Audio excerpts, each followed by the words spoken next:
everything that is material,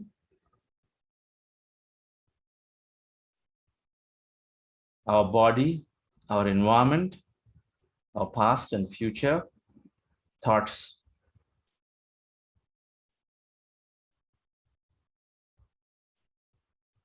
And when we do that, when we empty our mind of all thought, then we're automatically dropping everything that is material.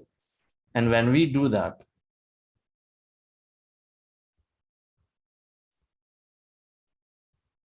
then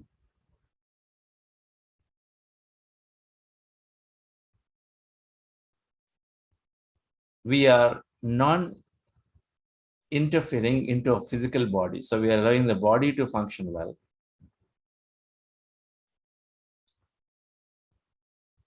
Where the physical body interference at that point is only if there is any external stimulation, but otherwise we are allowing the body to function naturally, because every thought is also influencing the body to function. And second, we are structurally allowing the brain to change, but more importantly, the third one, which I wanted to talk about, is this emptiness. Now, this energy field or the consciousness that we become one with.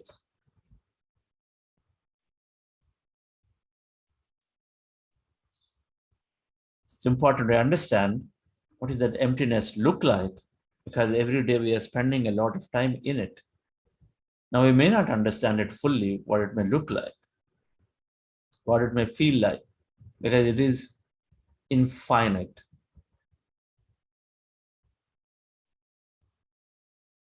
Essentially, when we drop all things material, the notion of our planets, stars, our earth, our nature, our places and cities, the industries, then our homes, our communities, family, and ourselves. When we drop everything, because every thought is about these, and then as you withdraw thoughts, you're taking out one by one by one by one from your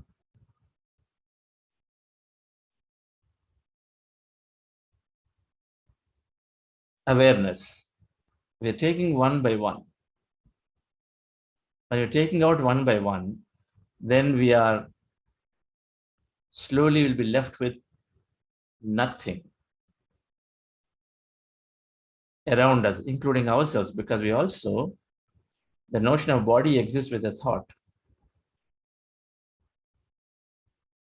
We also forget about a thought or a feeling is there. We also forget about that too in meditation, where we are removing, when we remove that thought about the body, then we're slowly forgetting that too.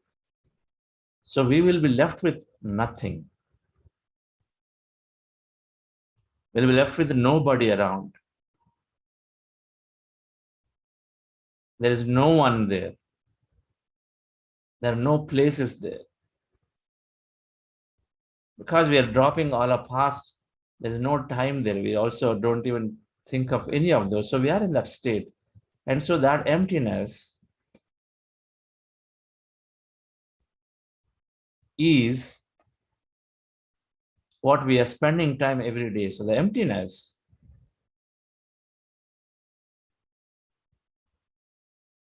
when I say become aware of that emptiness, or when we are experiencing that emptiness,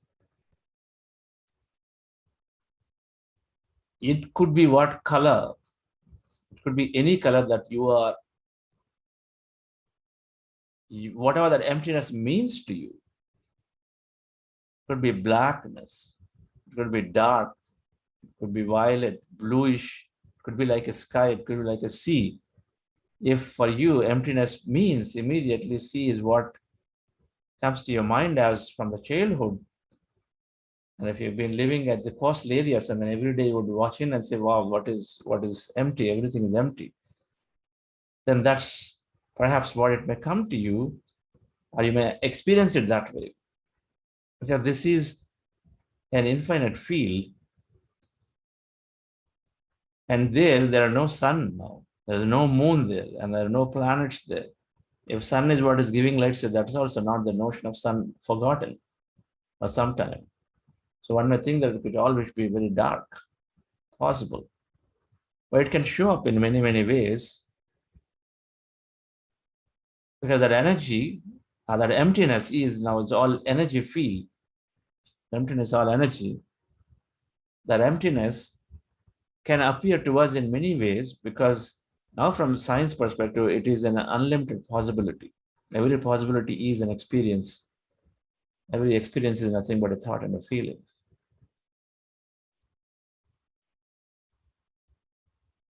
So we are observing in that emptiness. And the longer we stay in that emptiness, that's the idea, is to go away from the notion of body or material and then spend in that emptiness state. That's all. The longer we stay in that emptiness, then we are definitely changing the body, we are changing the mind, we are connecting into this energy and we're drawing energy.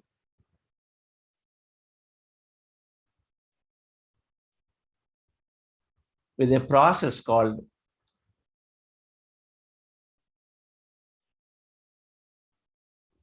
when we are in the empty state, there is additional neuropeptides secreted in our brain. And so the pineal gland does become very active. And so scientific evidence is there now that, through a concept of piezoelectric effect, there are crystals in the pineal gland which are rubbing, and then they are loosening up, and then getting this antenna up.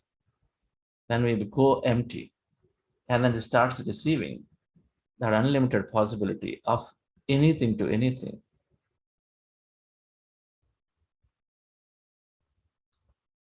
So the idea is that if there is an infinite intelligence,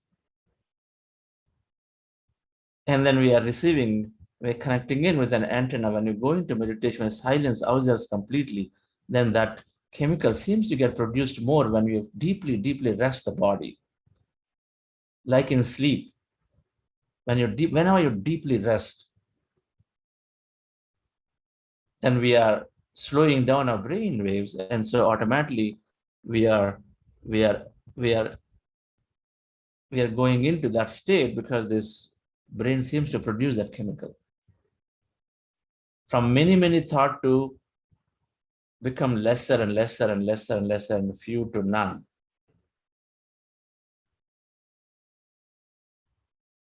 So in our meditation, every day when we're guiding, we take some time to settle down. Some people, depending on the practice, you take some time to settle down if you've been a regular practitioner. Or sometimes you are, even though you are a senior practitioner, it can take a long time to settle down if you are challenged with several problems that day at home or whatever. It can take. But after, as we are settling down, as we are slowly going into this, observing the breath, so the mind is becoming empty. And then suddenly that switch seems to happen at some point, that we suddenly go into, forget, and then we are in this empty state of mind. And some are consciously aware about it, some are not consciously aware. Point one, and it is absolutely okay. Some are consciously aware of that emptiness, some are not. But when we are going into the emptiness, automatically we are being with it. And so the body involuntarily works, and then so the pineal gland activation happens, and then so we're receiving the energy is happening, all that is happening. But some are consciously aware to experience that emptiness.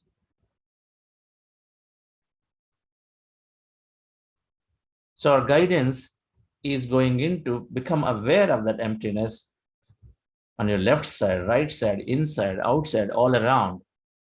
And that's energy. Now that's where some feel it as energy. That energy of vibration. Yesterday somebody saying, and I was feeling some vibration. Tingling sensations or movements of the body. Any of those can happen, as I talked about yesterday in the meditation experiences.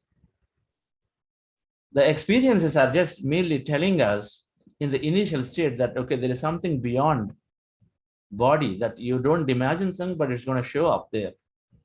To feel that we are there. It is to telling us that we are receiving that energy. And then beyond a point, as you go along, the experience also tell you something more specific can.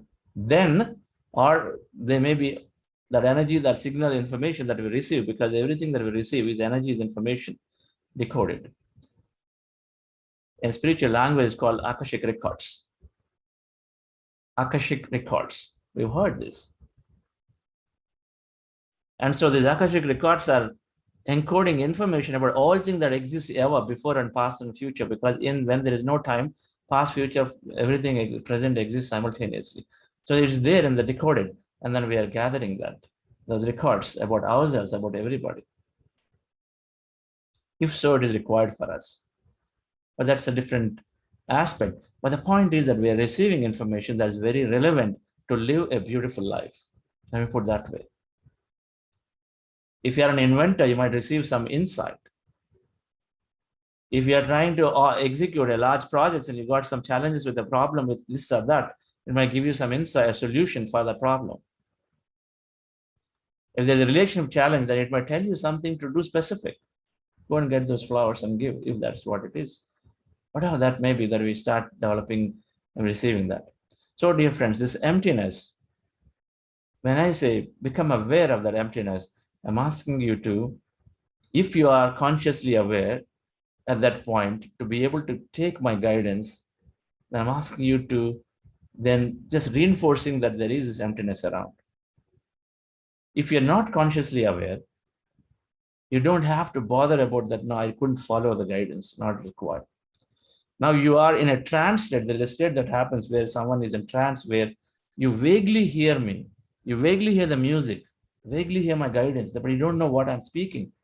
You don't have to pull yourself back to listen to my guidance. It's not necessary. My guidance and the music are secondary beyond a point. You observe your breath, and slowly you empty yourself, is happening automatically. As emptying, then you're going into this emptiness. Sometimes you're consciously aware, connected. Sometimes you're not. When you're consciously aware, the guidance tends to take you a little more deeper. And there is a third step, those who are consciously not aware, no problem, be there. If you are somewhere half here, half there, don't pull yourself back. The moment you feel you are in this some weird, vague state of, things are happening around you, but you also don't know about yourself, that means it's the right state. You are in this empty state. So be in that state. And in case you are fully thoughts, then anyway, my guidance is sort of reminding you to come back and observe the breath, right? It is not necessary, it's not important to always follow the guidance. I want to make sure you understand this. And when you are in a state of emptiness, where I just explained, so you try to be into that state. Now, if slowly, after some time, people get thoughts. When you get thoughts, then bring back our attention to the breath again. All right, friends? So we'll do meditation once again. We're doing breath mindfulness meditation, anapanasati, to empty our mind. And to go into it, we're doing a process called heart elevation for a few minutes, and then we go into this anapanasati, or observing our breath. So heart elevation, I'll come back. You can just follow my guidance and then click on the anapanasati slide. So anybody new, click on anapanasati, please.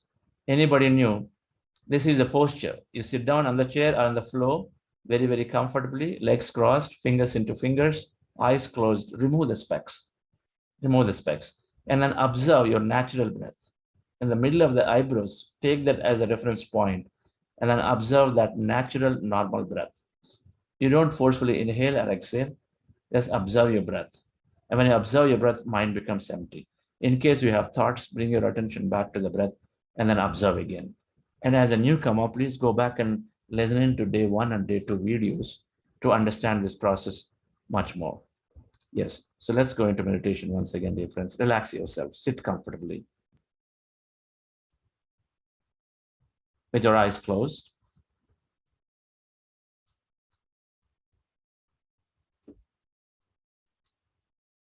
legs crossed.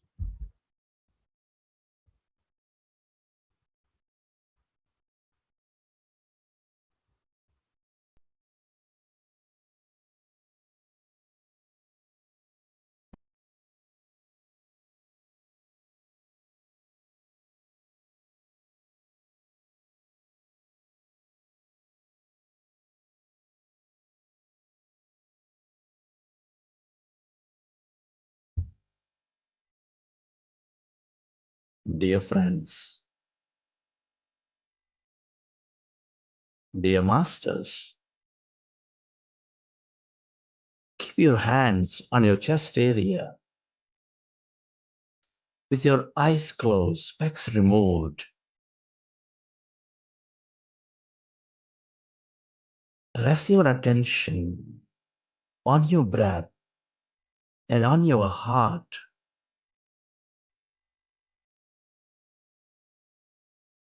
Take a slow, long, relaxing breath. And can you feel your sacred heart?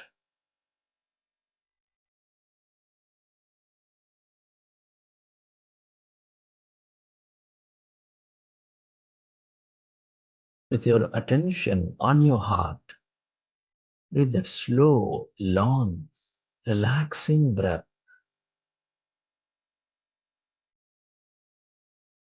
feel your beautiful heart, the beat, the rhythm of your heart. Connect with it.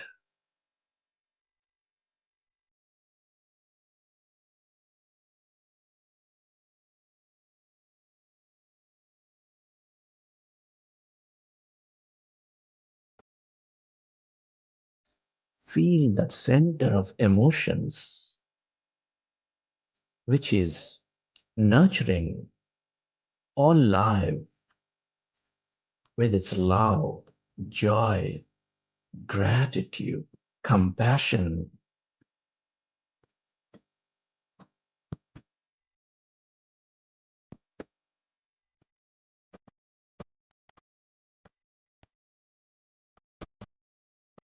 With a greater love for life.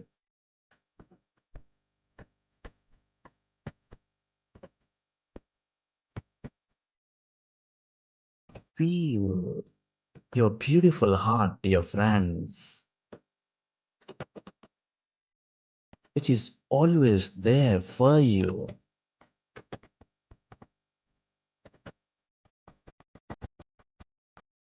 And can you recollect an event, an experience from your life where you felt enormous love, joy, gratitude, appreciation, and relive that moment and elevate yourself?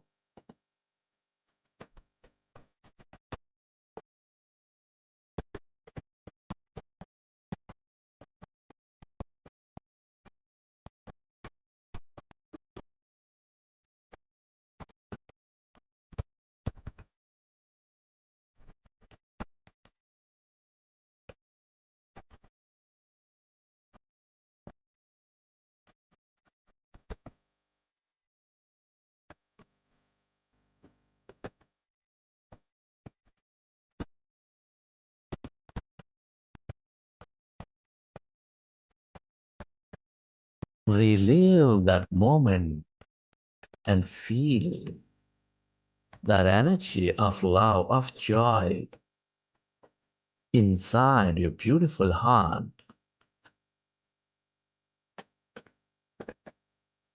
The more we experience love, joy, appreciation, dear friends,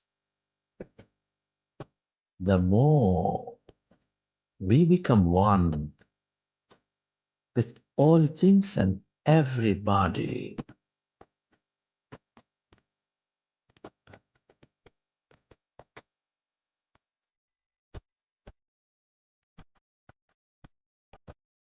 The more we become coherent with this energy field, We are deeply interconnected with each other.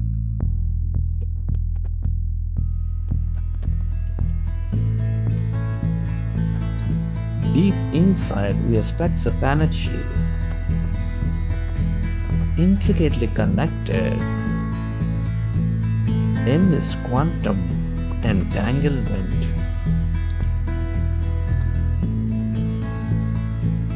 Feel that love, that joy, that gratitude.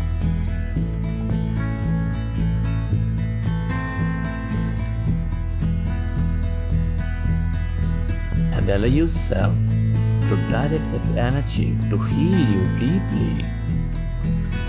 Where your attention goes, there the energy flows.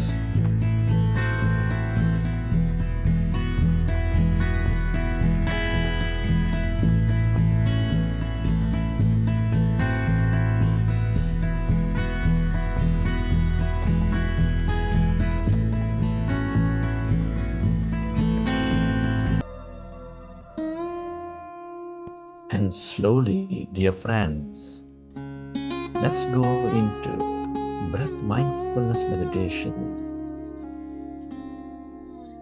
With your fingers into fingers, placing your hands comfortably in your lap, with your eyes closed, observe your normal, natural in-breath and the out-breath.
In this meditation, we observe our normal, natural in-breath and the out-breath for the whole duration, with our eyes closed.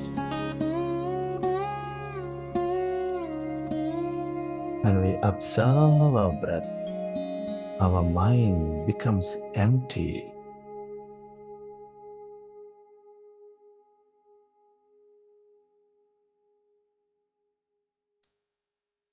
As your mind becomes empty,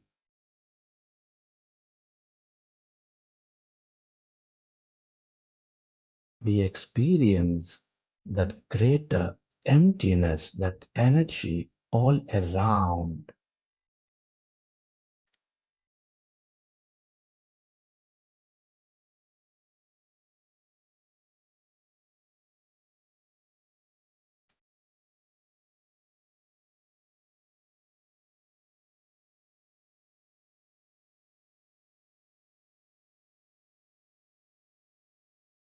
When you experience this emptiness or energy, be a witness and be with it.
Be with your breath. Become one with that in breath and the out breath, and allow yourself to slowly become empty of all thoughts in your mind.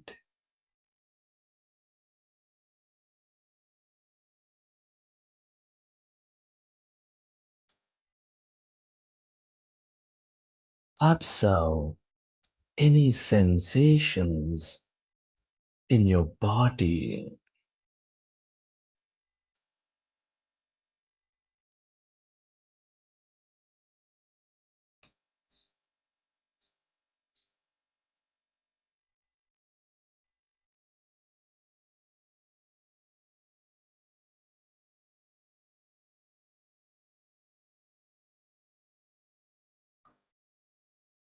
Can you sense energy in any part of your body,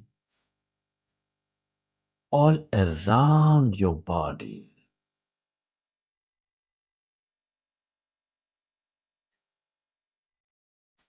When our mind is empty,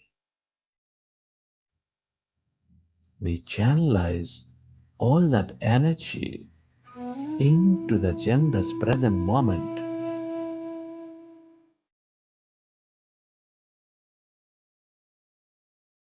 and our body functions most naturally, develops greater immunity, intelligence,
with your eyes closed. Observe your natural, normal in breath and the out breath, and allow yourself to become totally empty of all thoughts in your mind.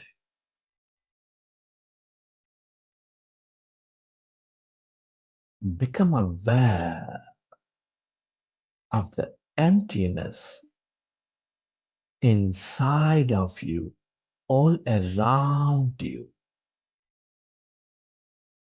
as you merge into your breath.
Allow yourself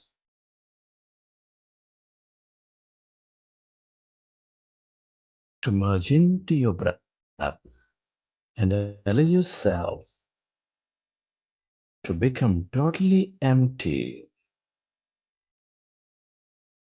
of all thoughts.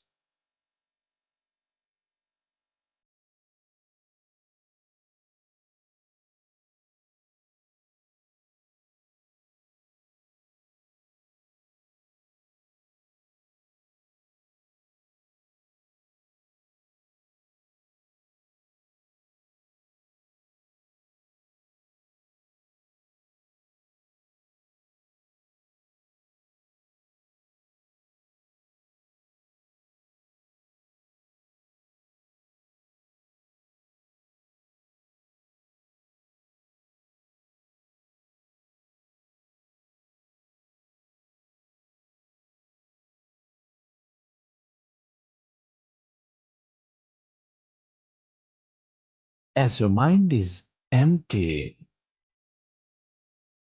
become aware of that emptiness inside of you, all around you.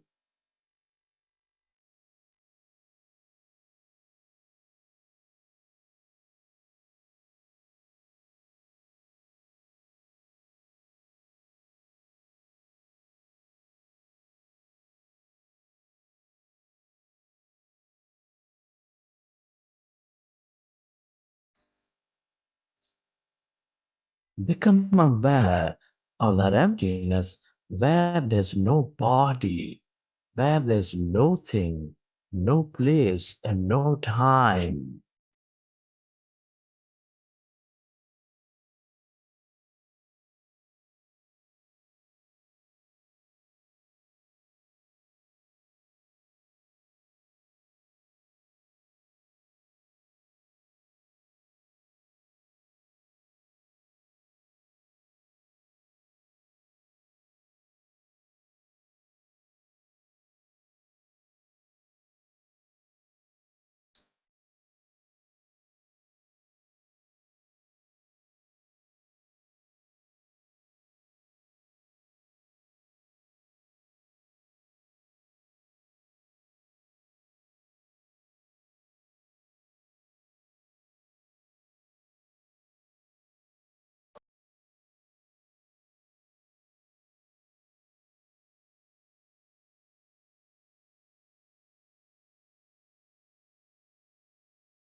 Allow yourself to merge into that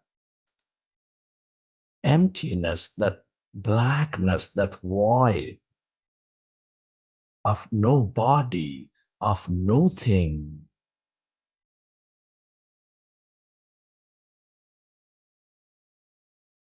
That's energy. All emptiness is energy. This is the intelligent, unlimited quantum energy field.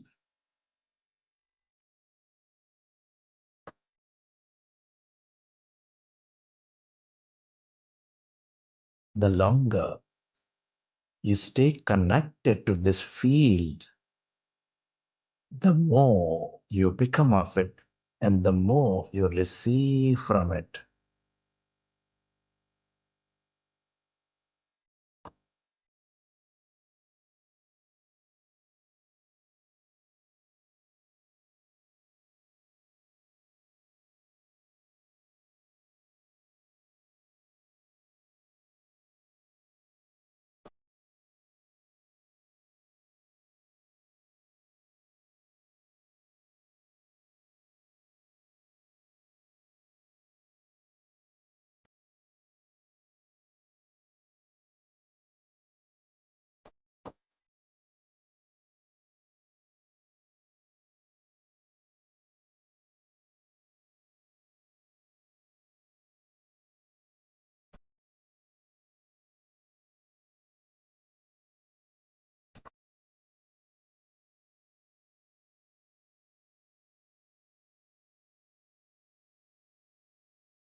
If you find yourself distracted in thought, gently go back to observing your breath and slowly become empty.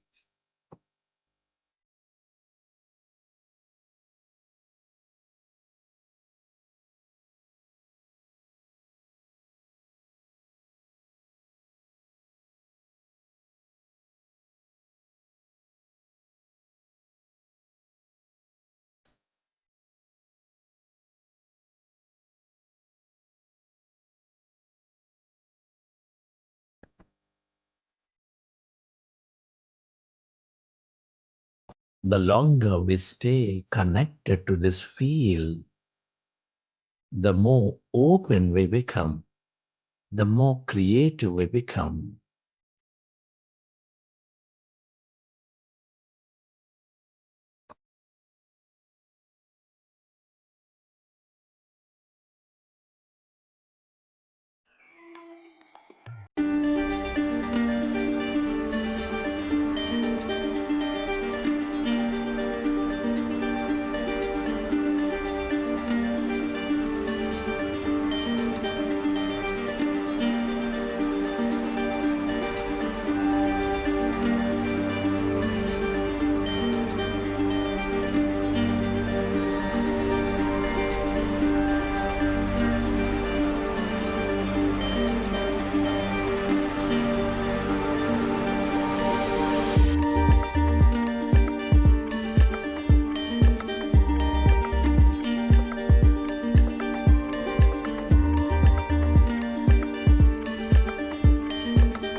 tell yourself.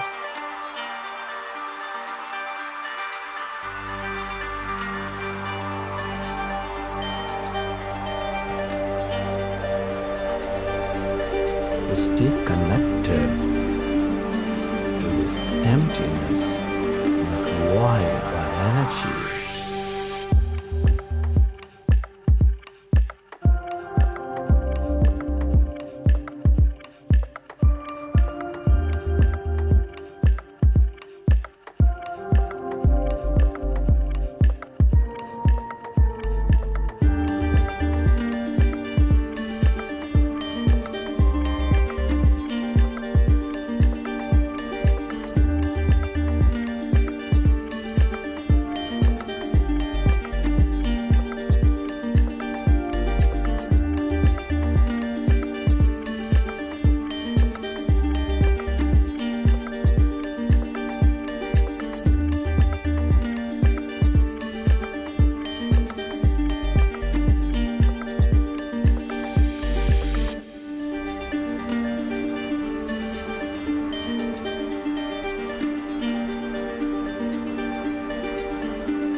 yourself.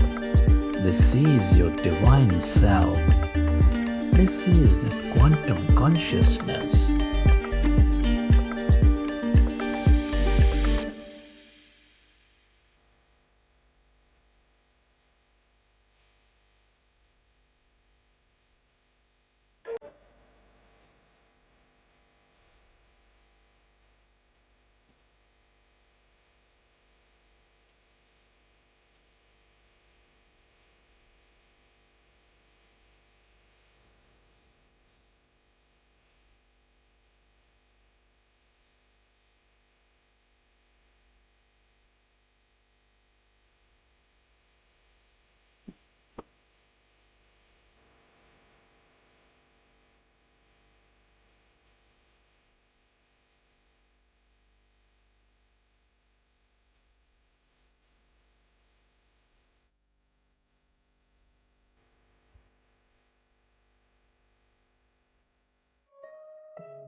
friends. Let's express gratitude.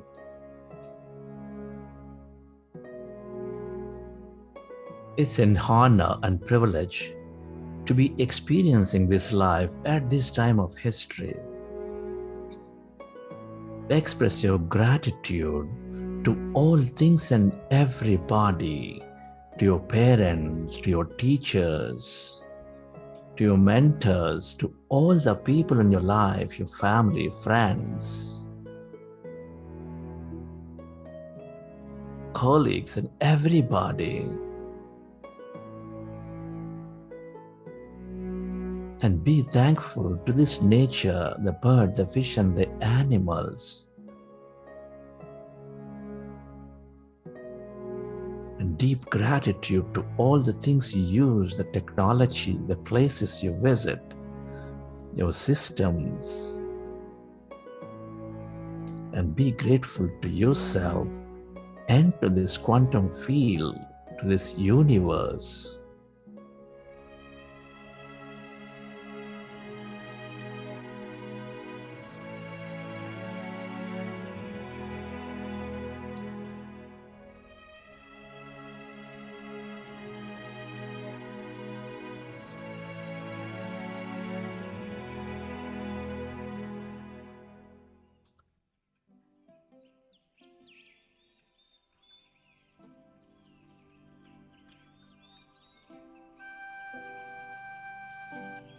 Relax your body, feel your body, and let your autonomous nervous system repair your body as you relax.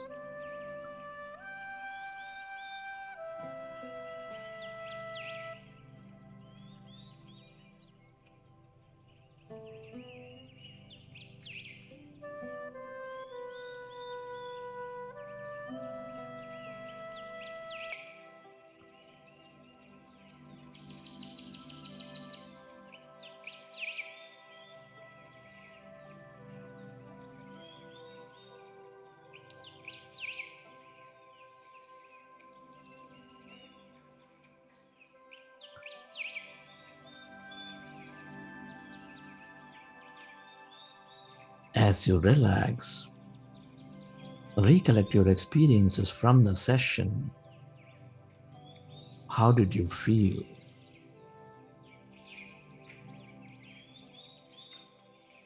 What have you experienced?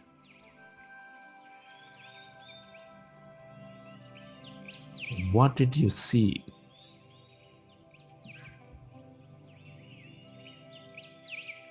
And whenever you're ready, you can place your hands over your eyes for 5 seconds. And then you may open your eyes.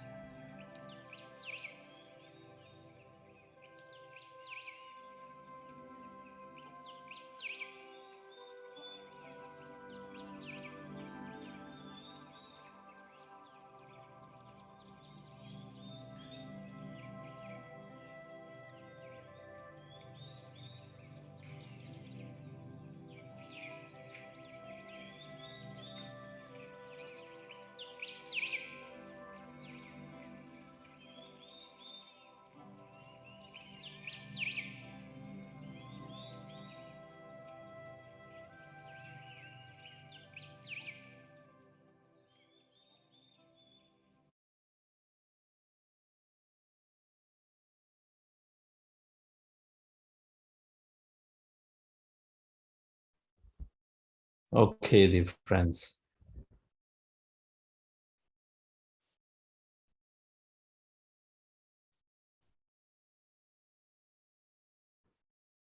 Hope you enjoyed the session.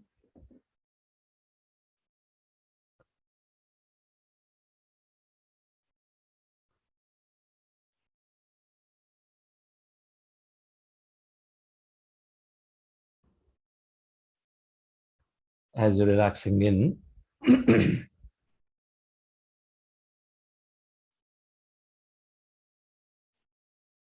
like to do a quick poll, 1 or 2 question poll, just to understand How many of you are new to meditation?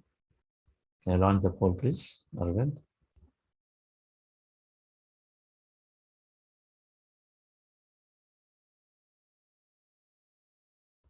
It's asking if you attended this program before. And second question is, if you are not attended or attended, how long you've been meditating? Yoga, pranayama, prayer, contemplation are not meditations.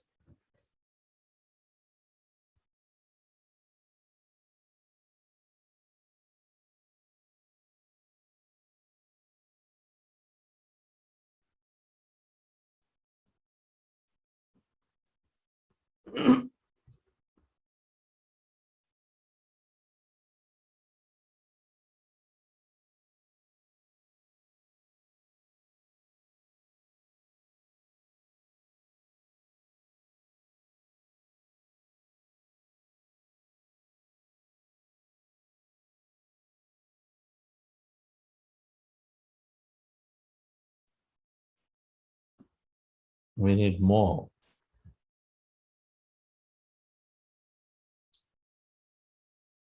Only about 50% have responded. Little more.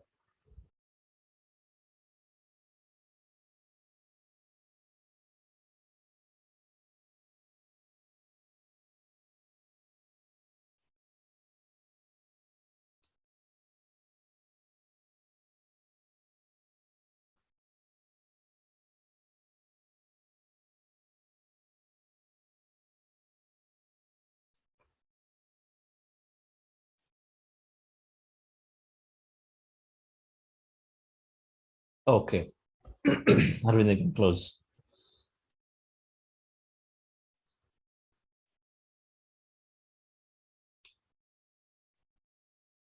So, right, friends. So,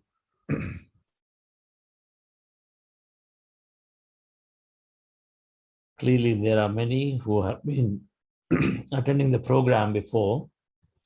So, we have 1/3 new, 2/3 who have attended, but many of them, of course, are less than 3 months and 1 month. So, new. So, seems like we have about 50% new and 50% people who are practicing for more than 3 months now. So that's a conclusion I draw from this. That's wonderful, which means we can do longer meditations pretty early on, as we have many senior meditators in this group.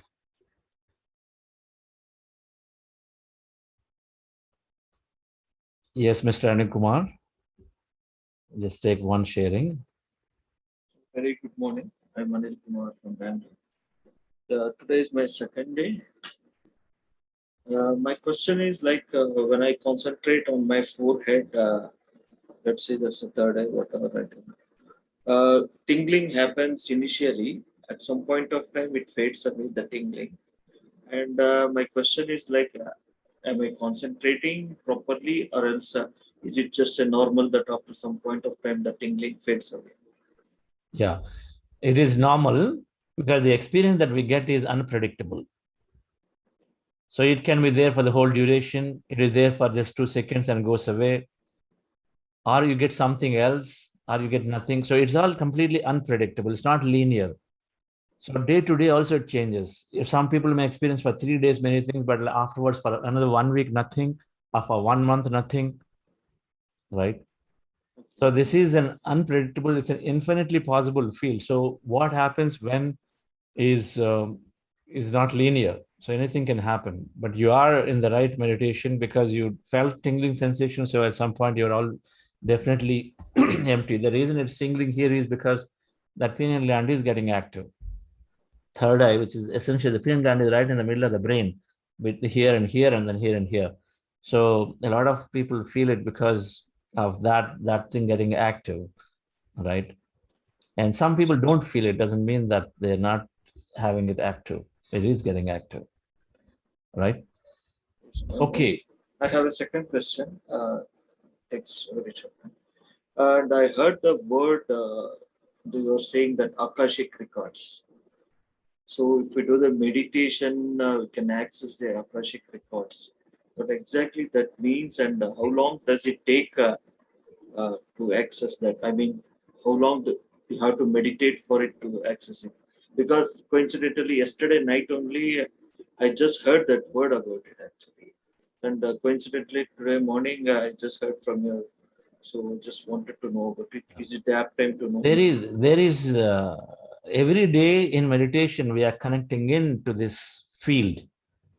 Every day we're connecting into this field. That field is this consciousness, that is this intelligent, unlimited possibility field. We're going to learn this as we go along. All right, as we go along, we're going to learn this. Now, all of us have patterns. Every thought, every feeling, every memory is an energy pattern. So all of us are a bundle of energy patterns, of past memories and all of that. So that's also called samskara. So they're all there here, they're all there in this energy before, right? And so you can say those records are everything that ever existed of you, me, and everything, everybody else. Now we are accessing that field all the time. Now, what you want to do is, with regular meditation, we are connecting into this energy field and then we're receiving things, and then we are always receiving that is relevant to us. We're always receiving that's relevant to us, always receiving where you place your attention on something, then you receive that. Okay. So now there is no time frame for it. And we are connected with it all the time. Everything is based on the intensity of your practice. Right? The more you practice, the more meditation you do, the more you're able to be with it. The more you drop your body consciousness, the more you expand your knowledge and wisdom that everything I gain is for the right good of me, myself, and everybody, then the more is revealed, the more we understand it. That's how it works. Right? Thank you. Thanks for everything. Okay. Right, friends. So I'd like to introduce, yes, Abrahamji, like we have a session to go today. And tomorrow we're going to have a breakout room session where your facilitators are going to be with you and then clearing a lot of questions. We're going to have a full 45 minutes tomorrow with a facilitator. We are divided into many subgroups. Right? It's going to happen in the session. So hold some of your questions. I want to cover some scientific concept about brainwaves. Yes, Abrahamji, please go ahead. I just want to know, this is my second day, Chandraji. I want to know the strength of the breath, what we breathing. That is, should it be deep breaths or should it be shallow? I'm varying between them. In meditation, we are doing the natural breath. That means you're not doing anything to your breath. In the heart elevation time, where we are doing a slow, long breath, only to feel our heart, because that's a very body activity. But afterwards, when we are becoming into this, when we're going into the anapanasati, breath mindfulness meditation, where we're not doing anything to the breath. We're just observing, being a witness to that breath that exists already with you. Your natural breath, whatever right now that you are doing, right now you are doing some breathing. That breathing is automatic. That's what you have to observe. All right? We're not changing the breath at all. We're just observing what is already there. When I do automatic, more thoughts are coming in. But when I am able to do some deep breathing, my consciousness becomes stronger. Am I right on that? I know, no, we're not.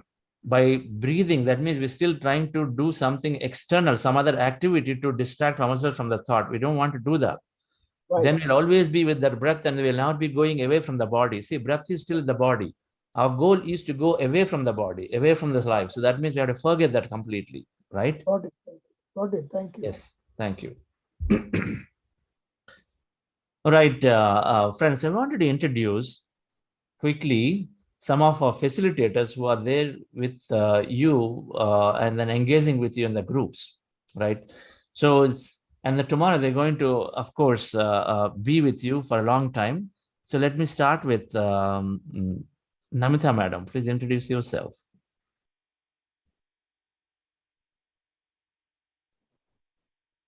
Namaste. Very good morning. Good evening, dear friends. I'm Namita. I live in Gurugram. I am team facilitator for the teams Crystal, Orange, and Wow Crystal Orange Plus. My transformation journey had begun in July 2020 when I had joined this 40-day online meditation program. Since then, I have been enjoying immensely this journey. I have gained physically and mentally enormously. I was suffering from insomnia, the sleep disorder. I was on heavy medication. I stopped taking pills altogether within 3 weeks of starting my meditative journey. And certainly, I can say that I have become a better version of myself. Now, I don't panic in any kind of adverse situation.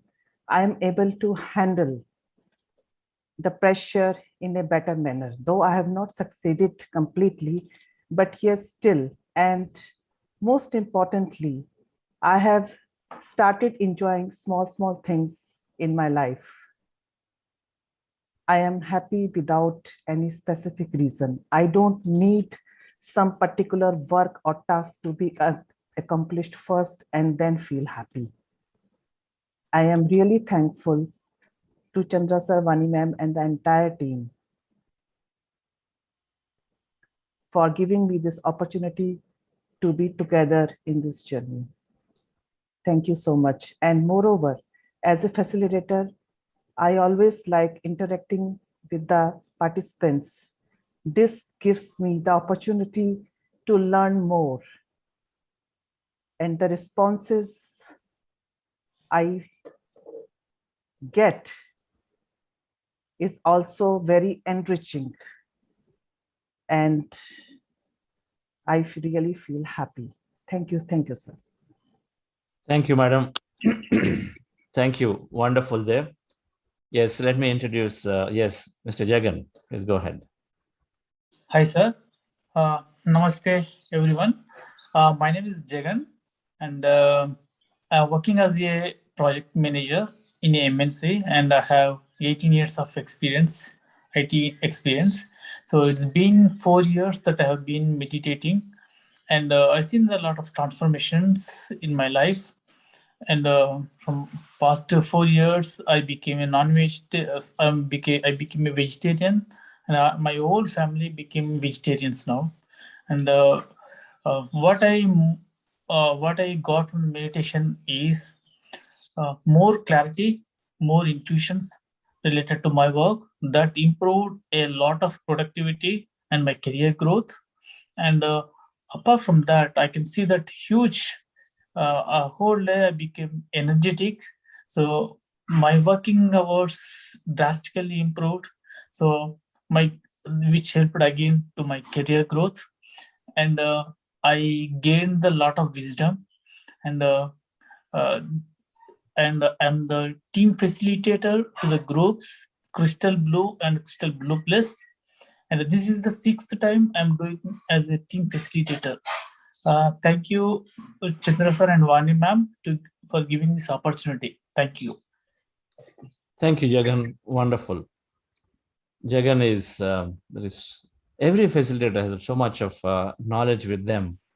So please do interact very closely and then gain everything they have to offer. They're all doing it very voluntarily. Yes, Naga Pradeep.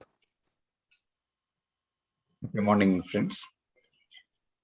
I'm Pradeep by profession. I'm into software industry. I'm practicing meditation for over 9 years now. I'm the facilitator for the group Violet and Violet Plus. Been associated with Chandra sir for over 3.5 years now. So what I have learned mainly through meditation is being in this competitive world, I understood there is no such thing as competition because everything is abundance everywhere. So we just need to tune to that potential and experience it. So once I realized that, it's been a lot of peace in the mind. So we can interact more in the coming days. Thank you so much, sir. Thank you, Pradeep. Thank you. Yes, Madam. Apurva, Madam.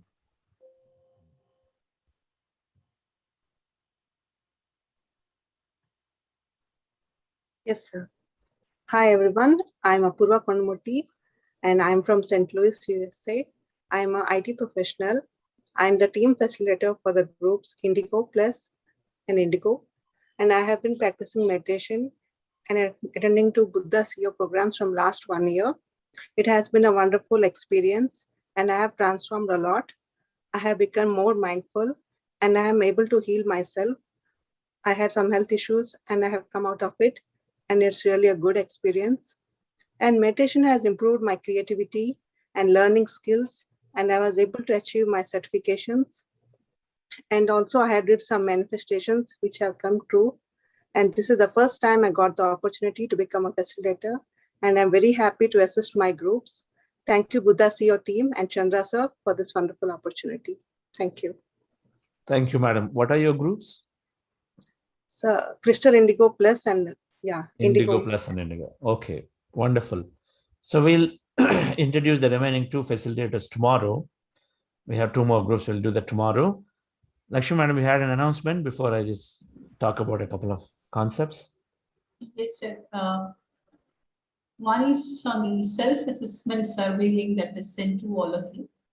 So self-assessment forms can be taken by all the participants, irrespective of whether you want to opt for certification or not.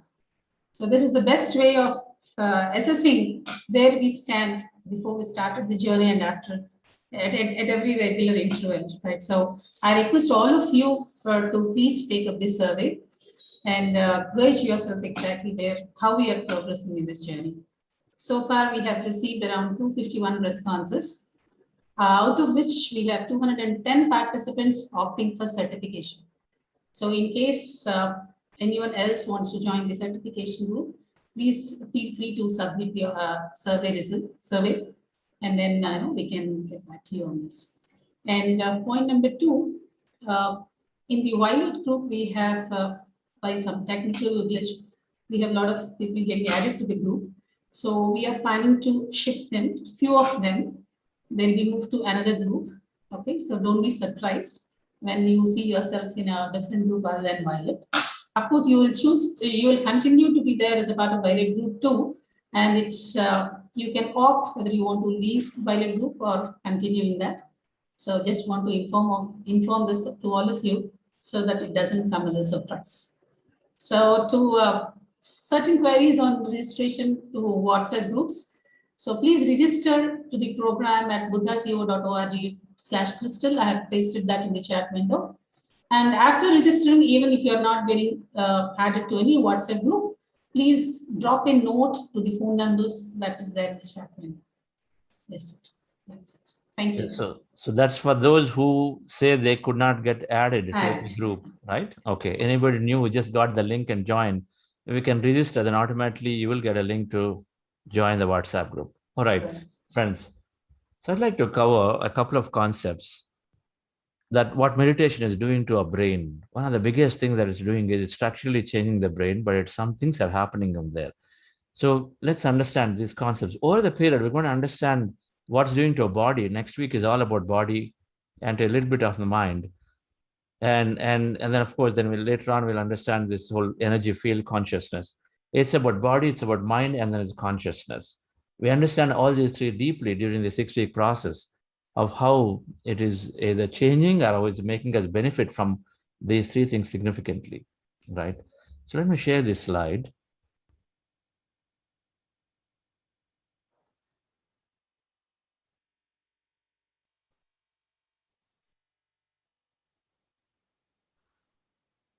So I want you to pay attention to the left side of the picture, which is in a glacier, right? So this glacier is representing, there is a portion that is seen portion of the glacier, there's an unseen portion that is below the water. Now mind, if you consider divided to two parts, conscious and subconscious. Now subconscious, I've used a word below that, unconscious mind included. So you actually divide mind into conscious, subconscious, unconscious, and you can go on dividing into many layers. as you go deeper in study of this.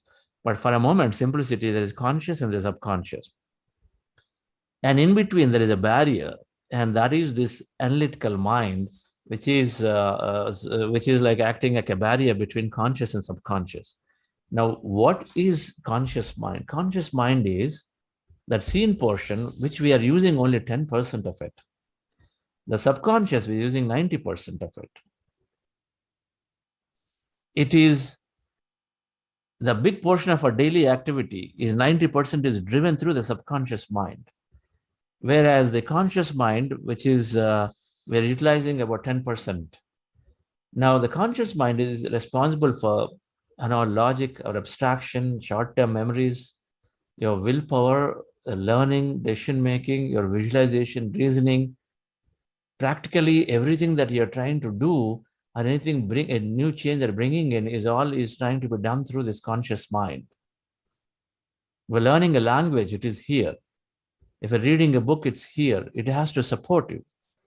Now, what this is saying is that we are utilizing a small, our conscious mind, much bigger in the size of the brain, but we're utilizing a small capacity of it.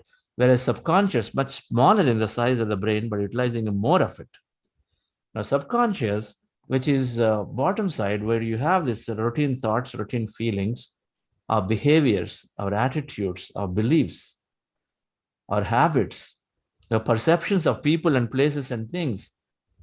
And they're all there in the subconscious, that it is driven through here. Everything all of those are stored here. And also that the more deeper you go into the layers, which is where you're getting into the unconscious, which is your protective reactions, the automatic involuntary functions of the body, right? Your body is your heart is beating, your blood circulation, all of that is in the subconscious. And you go into this, deeper layers, which is also called the reptile brain or the unconscious mind. Now, all of this under the subconscious mind.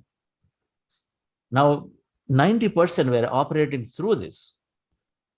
Our daily activities are driven 90% or more of what is there in the subconscious mind, because that is like the chitta. If the chitta is the bed of the seabed, and then all of the subconscious thoughts, behaviors, feelings, they're all are always projecting and then causing various disturbances or various thoughts into your conscious mind. So primarily, many times what you have thinking in the conscious mind is predominantly driven through the subconscious deep memories and feelings, or your behaviors, or your beliefs that you formed for yourself. On one side, we hear a lecture and say, hey, I've got to do something about this meditation. They're saying so many things. But another side, there is a subconscious, very next moment, it is distracting you, and it is automatically pulling your attention away from this meditative thought into that firefighting you have to do today in office. Because that's been there living in your mind for some time now. Or, that house repair, or whatever, there is a leak happening and there's a lot of pressure from home. People are telling you, come on, you're not attending to this, because you're seeing it again and again, and it is there. And so that is distracting you, and you go and think about it. Or your health issue, which is causing you to go and then think about more of that, even though you're thinking, I got to do something about meditation. I got to put it into more of my practice. We're inspired to do things, but then at the same time, the subconscious beliefs, subconscious programs are constantly distracting us and then not letting us focus and concentrate on one thing. And where your attention goes, there the energy flows. And so if you have spent most of the time on things that are not necessary, about that firefighting that you have to do in an office, or about a grieving event, whatever that is, and then where your attention goes, the energy flows. So naturally, you are creating more of those events into your life based on what is there in your subconscious mind. They call your subconscious programs. Primarily, a lot of it is driven through your beliefs and perceptions, the beliefs that you form for yourself. And so this idea of meditation is to go and then slowly deprogram the subconscious, and then reprogram with something very, very useful to you. And how is this doing? Meditation is as you empty your mind slowly, this analytical mind layer, which is always wanting to always wanting to analyze things. It is not letting you believe easily. So an analytical mind is like a barrier. And some people have a thick analytical mind, some have a very thin analytical mind. That means they're ready to receive, they're ready to accept things before wanting to see it physically as a proof.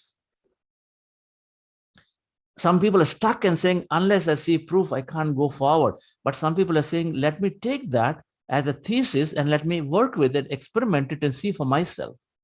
And so this analytical mind, which is constantly wanting to see and prove, is wanting to analyze with what you know from the past. And that's acting as a barrier to trying to analyze as opposed to see the essence of it. Right? And so meditation, as you empty your mind regularly, it is dropping that barrier. It is making that barrier with thin and thin and thin and thin. This analytical mind does not exist for a child. Somebody who is below 5-6 years before the condition, that does not exist. The only reason it's developed quite a bit is because we are conditioning them, right? If you don't condition them, it is gradually developed, but it does not exist. So child, whatever you say, they take it. You say you are stupid, they take it and say, okay, I'm stupid. But if for an adult you say you're stupid, then they are going and then doing all kinds of things, right? Before and say, how can they call me stupid? What did I do wrong? They go back and analyze things. But a child just readily takes it. Okay, stupid. They'll ask you, what is stupidity? And they take it because they directly go, it goes into your subconscious. Now, if it is a good thing, then they're going to take the good thing. If you say a bad thing or not so good thing for them, then they still take that. Right. And so what is there in the subconscious is what is constantly projecting. And that is what is called your inner chatter. Is your inner chatter is coming from the subconscious. I'm not good. My health is not good. I'm not able to do it. Or some people who are saying, hey, I can do anything. I'm absolutely can. I know I can do it. Some have that kind of feeling. And they are there with that thought process, they're absolutely going forward. Right. So meditation, first thing is doing is dropping that analytical and then slowly helping to reprogram subconscious. We got to go on it and do it for some time. That analytical mind, in order to soften it, it takes some time. And then to deprogram the subconscious takes some time. What is that time? It takes at least 3 weeks to reprogram many of those things that are out there. At least 3 weeks. And then 6 weeks is a great amount of time to be there. Now, the second thing that's happening in meditation, I want to talk about this is before we close the session for today, is this. Now, if we go a little deeper, what is there in this conscious mind, right? And of them, there is scientifically, they're measured. Every thought has got a frequency, brain waves, they call it, right? The thoughts have frequency, and the frequency is determining what kind of thought it is. So the frequency is ranging at a very normal level in a very stressful mode. It's called high beta frequency. That means you have several thoughts with high beta frequency. There we are very highly alert. You got this stressful thinking. You're constantly worried, you're constantly anxious, you're constantly frustrated. That is the state. This is the time your heart is also not coherently working. Right? This is the state. So the brain waves are in a high beta state. And the first thing in meditation is doing is it's dropping those, it's immediately dropping, it's giving, where your attention goes, energy flows. So when you don't put your attention onto thought, then these thoughts don't flare up. Otherwise, there's more energy to them. So first thing meditation is doing is to drop these high beta waves. From the conscious mind. The conscious mind, the waves are weak. Subconscious mind, they're very strong. They're like deep programs. Long-term memory, they've been repeated over and over. It takes more time to reprogram subconscious. Conscious is this mana, mano, chitta, buddhi, hankara. 4 are there. Conscious is like mana, manasu is a whole bunch of derived thoughts coming out of the subconscious. So all these derived thoughts are weak, they start falling off pretty quickly. And the second is the beta waves that are focused attention, active, awake. So where right now you're actually listening to me. When we are reading a book, we are actively there. When you're doing some work, whatever work you're doing is that active, awake state, focused attention. We want to be in this state and as much as possible in your day-to-day lives, because then you can get many things done. So that is the second set of waves. In meditation, we're dropping that too, right? So in meditation, you're going down into a lowering the frequency, where you're slightly, ultimately emptying yourself, right? So the beta waves, when you're doing active work, you go into this beta wave. When you're not doing any active work, we should be going down into the alpha, theta, delta, drop ourselves into those states. But instead, when we don't do any work, we are in this high beta state. In fact, because we are in this stressful state, in order to go away from stress, we try to do many things. We try to keep ourselves busy. Some people who are under stress, to keep themselves busy, constantly eat something. Obesity is a reason, one of the reasons. We don't pay attention. We have these cravings, and then it becomes, body gets so used to it, and then you get used to this craving. And with meditation, we can break that pattern. So as you regularly meditate, then your thought frequencies, those frequent thoughts which have a higher frequency are going away, and thoughts with a low frequency stay. So alpha state, we drop pretty quickly. As soon as you close your eyes, as soon as you start observing the breath, you're dropping into the alpha states pretty quickly. And in between, again, the thoughts come, you go into the beta, high beta.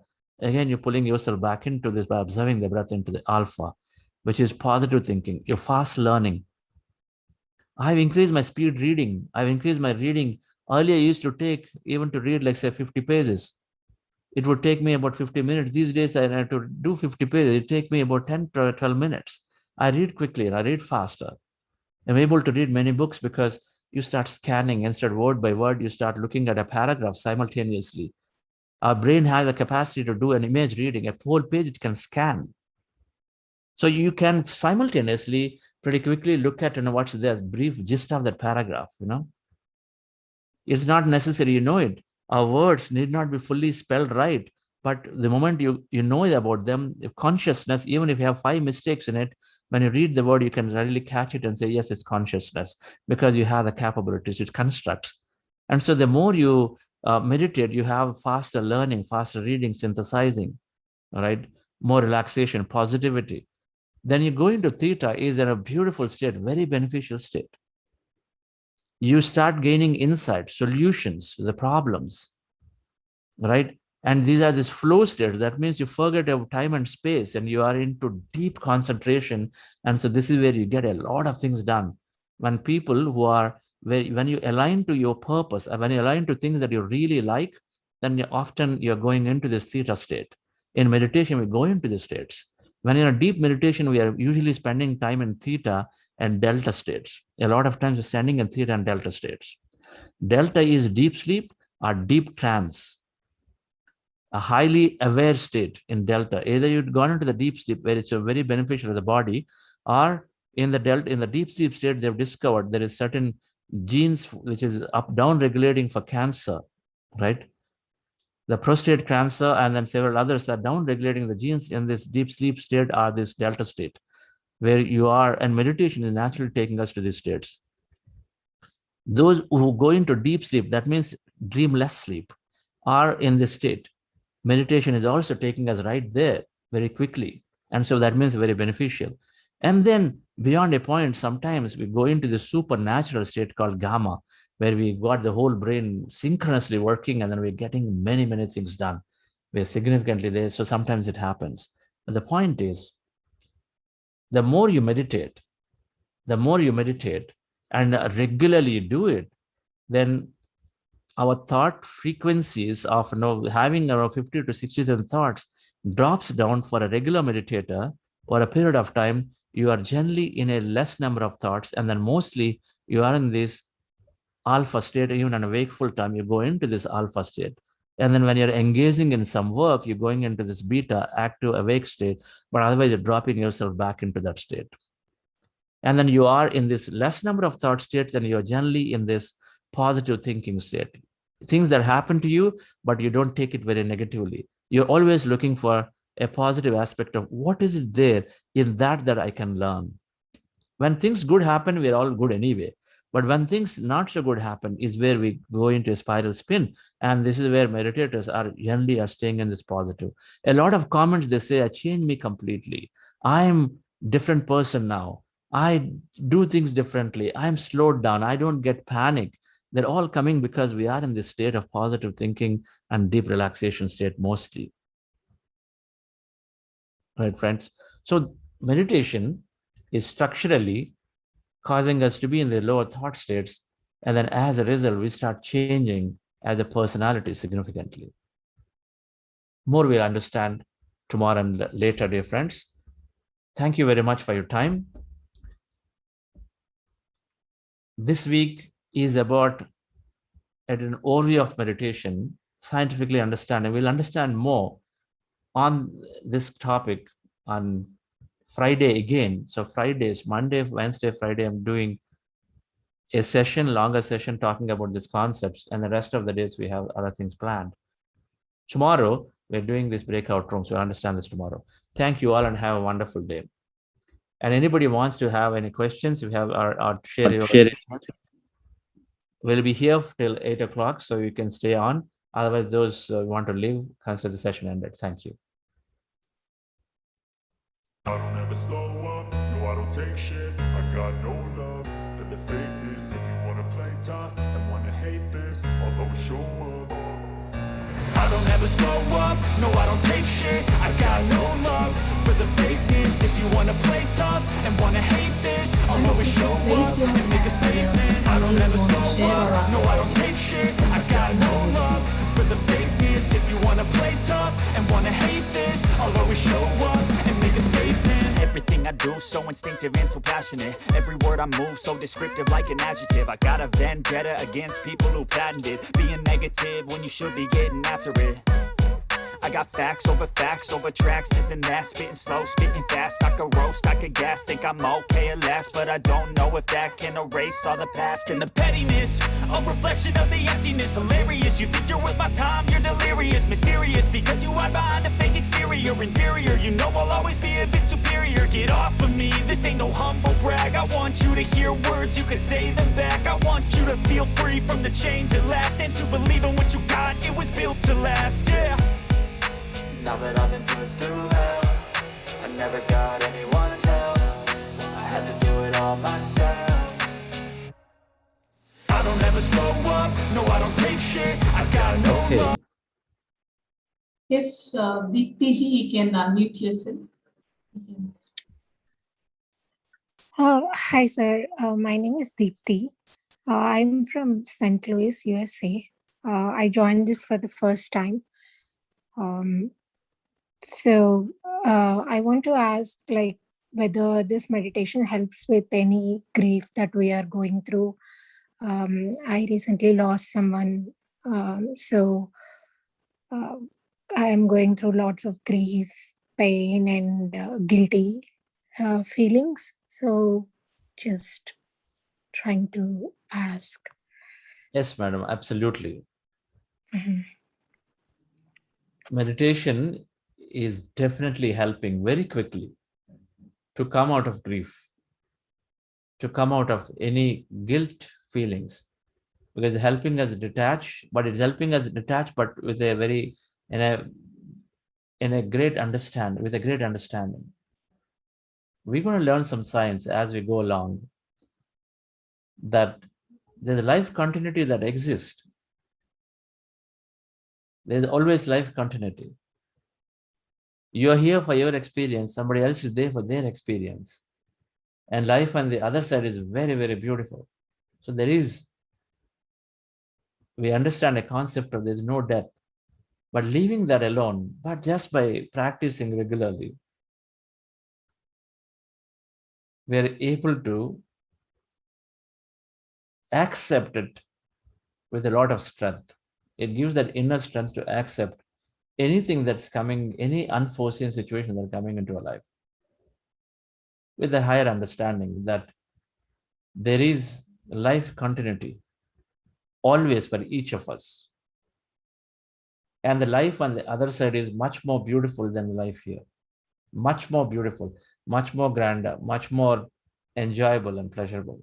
So with that understanding,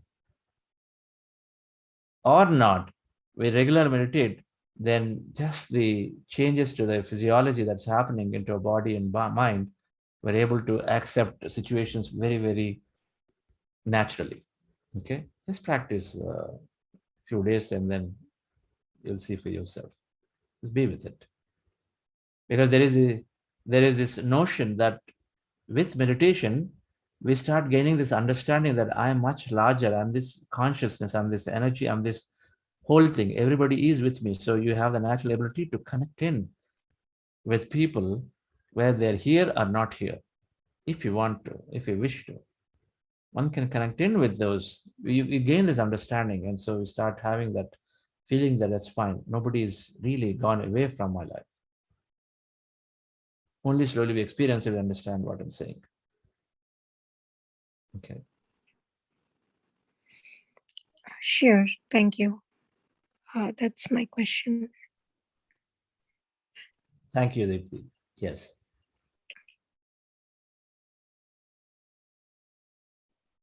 Mr. Satya Mahapatra. Good morning, sir. Good morning, sir. Good morning to all of you. I have two clarifications from your end.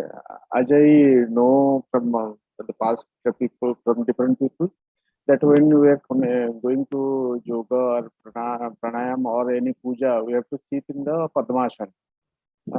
Initially, at the younger age, I can sit for a long time, but nowadays it is feeling me too difficult for a quite long period.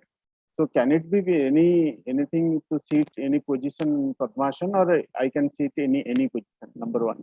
The number two is there is a concept, I don't know whether I am right or wrong. So you may please clarify. The second one is there is some you cannot sit on the floor, so that the puja or the things you are doing for the meditation, it app will connect it to and dissolve. The impact is not more. So is it correct? Is it right, or I can sit over some cushion or something, or I can sit in the floor? There is not. So these two things in my mind. Please clarify. You can sit anywhere. No, everything is there. There are myths. You can sit anywhere, right? So floor is fine, mattress is fine, mat is fine, cushion is fine, anything is fine. We are that energy, that consciousness. So with meditation, we are experiencing that consciousness, and everything is that. That cushion is that, the mat is that, everything is that, right? There is more naturality to the objects. Some are more natural, like stones are more natural. Cushions are a little unnatural. But still, at the end of the day, they're still part of this consciousness of the creation, right? So it doesn't matter, because what we are doing is, no matter where you sit, it doesn't matter. So what we're doing is we are emptying ourselves, and so becoming that energy or that consciousness where everything is now consumed in it anyway. Okay. So the goal is to be going away from the body. And if your seat is something is bothering you, then of course it is always constantly not let you go out of the body or forget about the body and environment. So yes, so other than that, there is no other requirement. You just have the soft, nice seat or anything that just lets you forget and then not disturb your meditation, right? When it comes to the posture, again, the same thing. We're going to talk about this in a session. There are in the Hatha Yoga and then Raja Yoga too. In the Hatha Yoga, then you're talking of those which are required for the body to be flexible, stretching, right? So body works beautifully for you. There is a set of exercises, yoga. And then there is a set of them within that, those that are required to support your body to bear harsh conditions, weather condition, meaning not normal conditions, cold, hot. So some of those conditions, particularly in the cold conditions, you need some practices which are going to help you. That's called Himalayan yoga, where specific things that are done to support your body. And there are some more which are even more stringent, which help you to hold, keep your oxygen into you. Some of the special breaths, special asanas and pranayama that we're talking here, which are required to do that. And then so they can go 24 hours, 48 hours, 60 hours, 70 hours, like that, right? Where for longer with less food, there are increasing order of them. So now when it comes to meditation, Raja Yoga, there are 3-4 different postures. Sukhasana is the most easiest and simplest that one can take. Sukhasana. Padmasana Siddhasan, Baddhasan, those are all the variants of it, but they're not necessary for doing your 45 minutes or 1 hour of meditation or 2 hours or 3 hours of meditation. Sit in Sukhasana and then be with it. Now, if those who want to have much more intense meditations, and if your body supports, then take Padmasana and other asanas if your body supports it. But if body does not support, don't bother about it. Okay. Thank you. Thank you. Thank you. Vinay Katarji, can you please submit yourself? Read this book. As many are now practicing meditation for quite a bit, read this book, The Royal Path, Practical Lessons on Yoga by Swami Rama. It explains various concepts of yoga, Hatha Yoga and Raja Yoga and Pranayama. All are explained, right? So it explains scientifically also. So you understand when I can use yoga, what is the necessity, and then what in incremental. Now, Swami Rama is one of the great masters produced by India, right? So he's until recently was there in Rishikesh, he has ashrams, and then most certainly very scientific and very always promoted meditation quite a bit. Yes.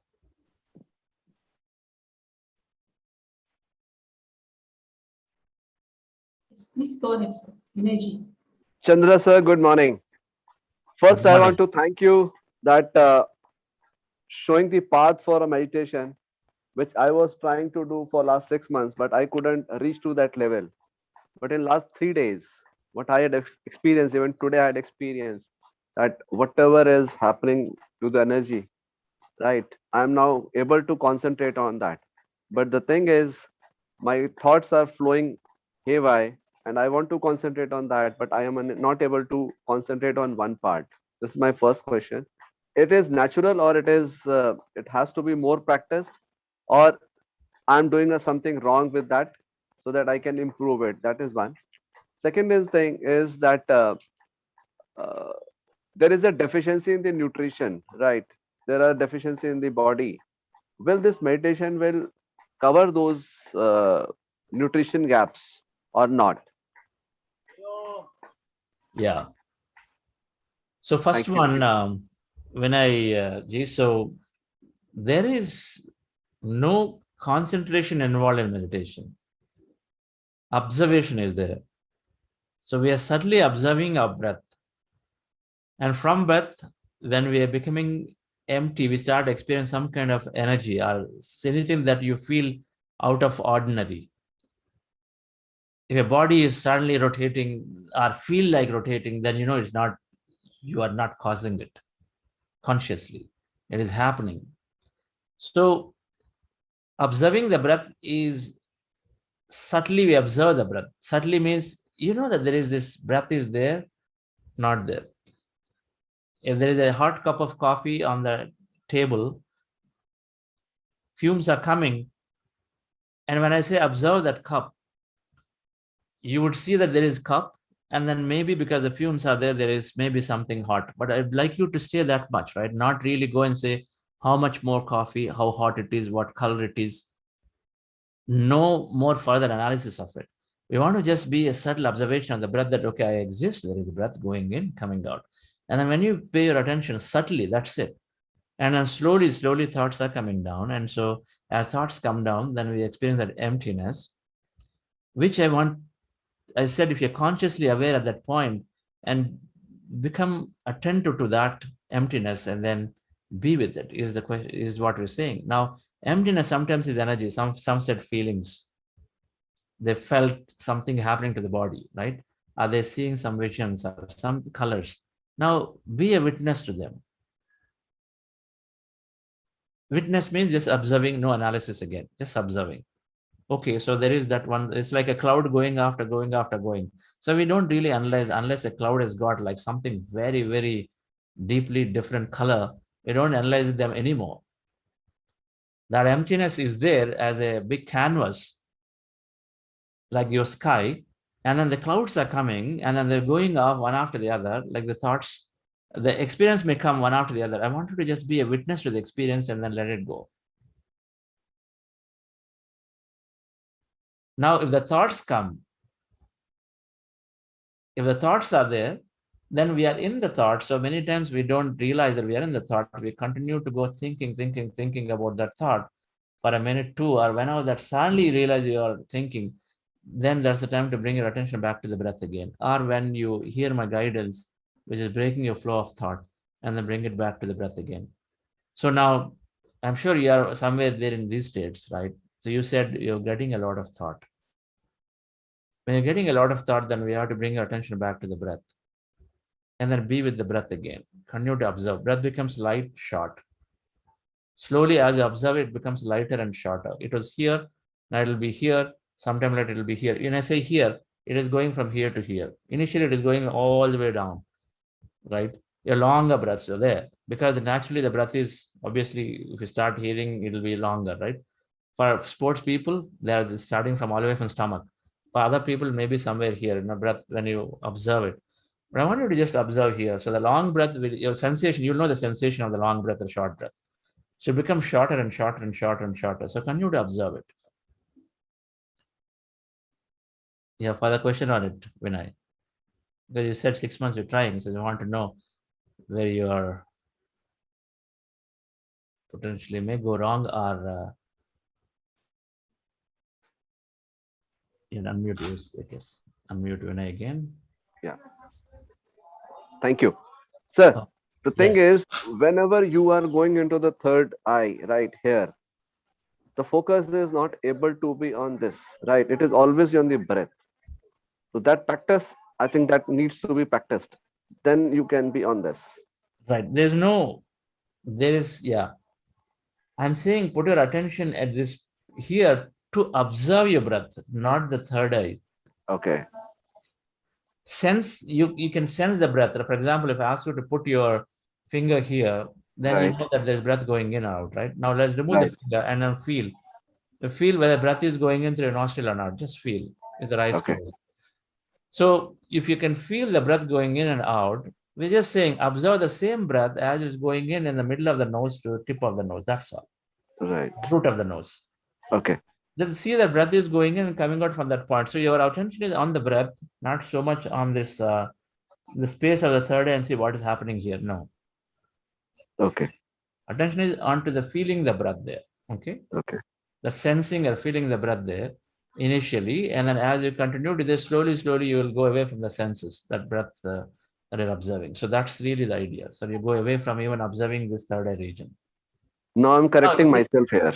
Yes, if it is getting tougher, I suggest it's okay. Go ahead and observe at this part, because this part many people can feel the breath going in and coming out. They can feel it, and just be here, no problem. Okay. Okay. Right.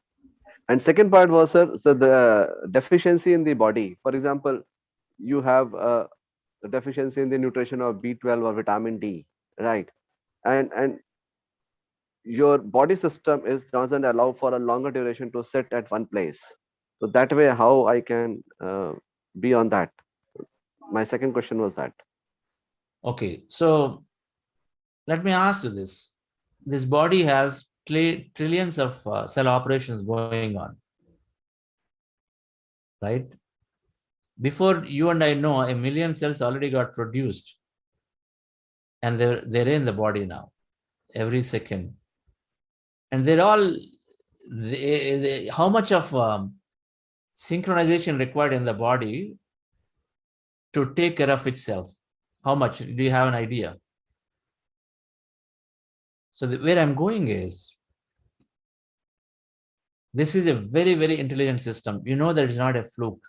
It is a very intelligent system.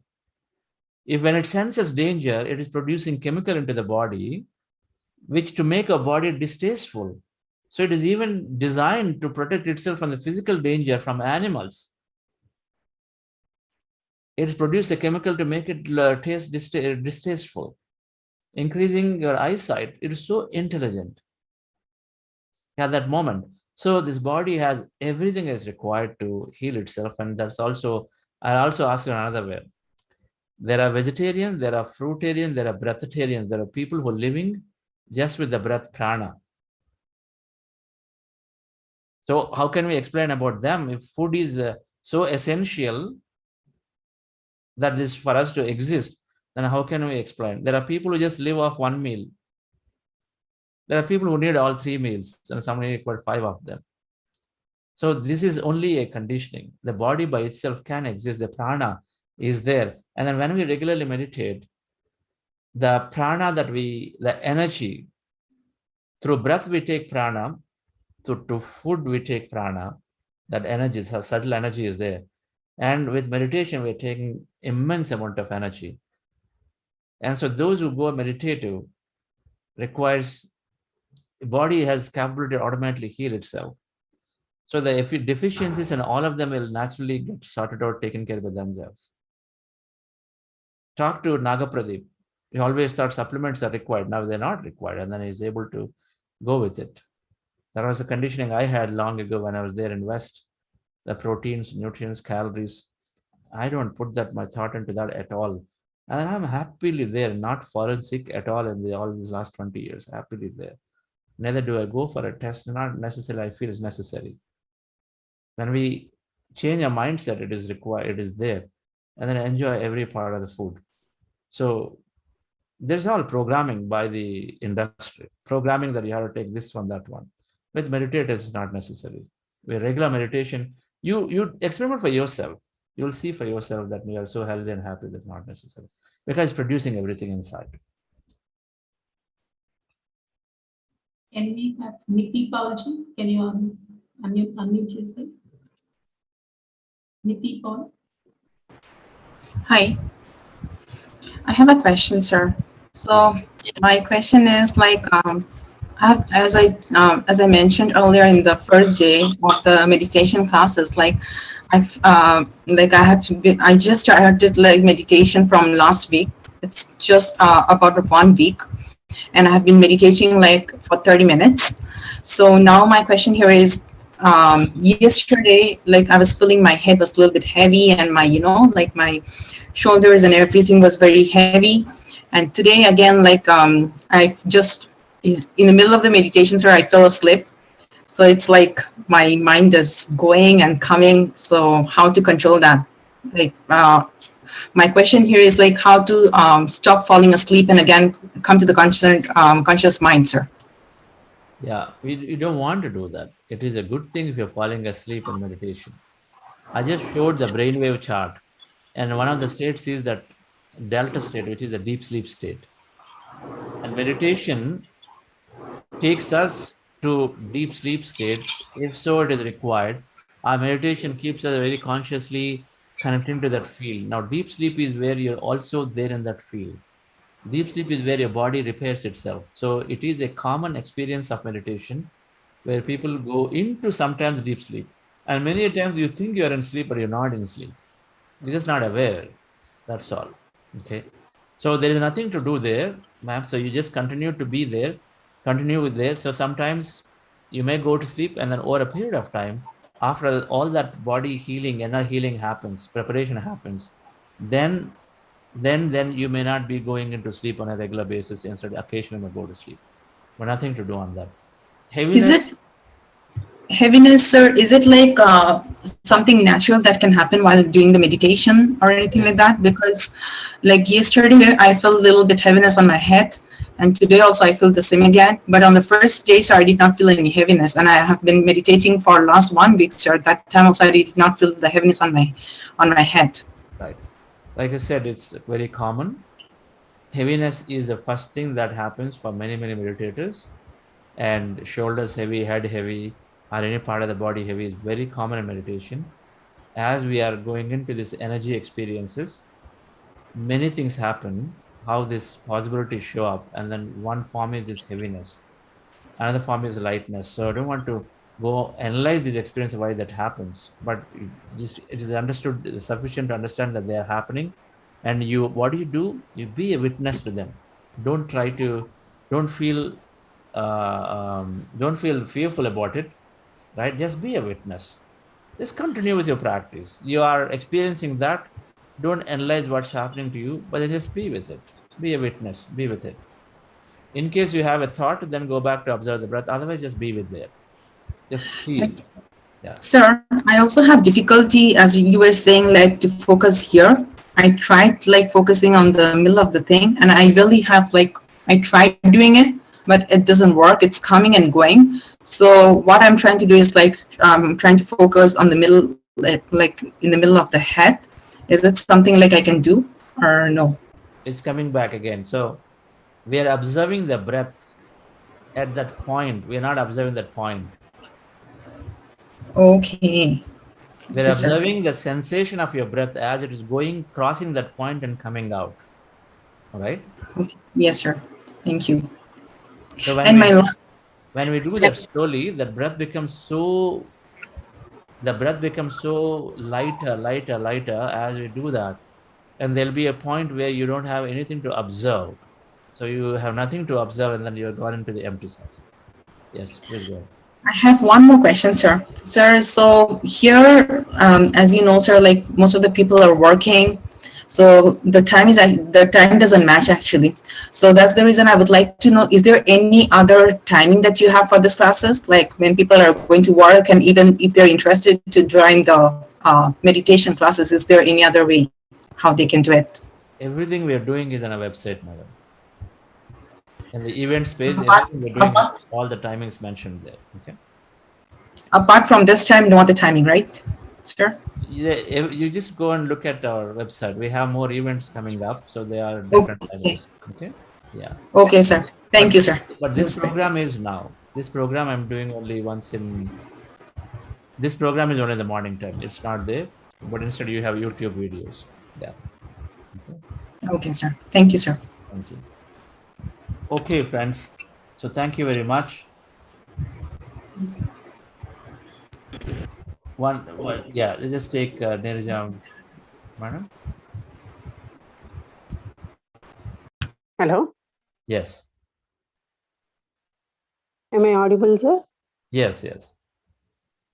Oh, thank you. Sir, this is Nirja Rajagopalan from Chennai. Actually, today I have 10 months old baby. While doing a meditation, she suddenly woke up, and to calm down her, I kept on my lap. I kept her on my lap and I did meditation. Is that the right way? It's great.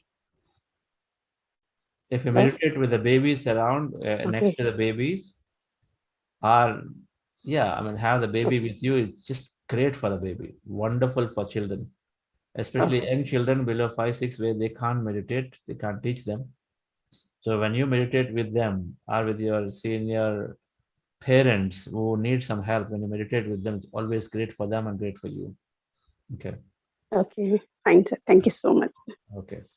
That's how mothers can avoid unnecessary medication to children, infants, particularly babies. They can avoid unnecessary medication to them just by meditating. With your meditation energy, they can easily be healed. And that's a way to heal them as opposed to heal them with medication. We reach out to the Tylenol, crocin pretty easily when something happens, but so easily it can be overcome with the meditation energy of the mother. Okay. All right. Thank you, friends. So we'll see you all tomorrow once again at 6 a.m. Thank you all. And I think, Ashwin, we have a quick facilitator meeting, right? Yes, sir. Okay. Thank you all. So we'll meet at around 8:15. Thank you. When I start my day with love, that's what I get more of, is love. I choose love, love, love. Love, love, love. I choose it, love, love, love.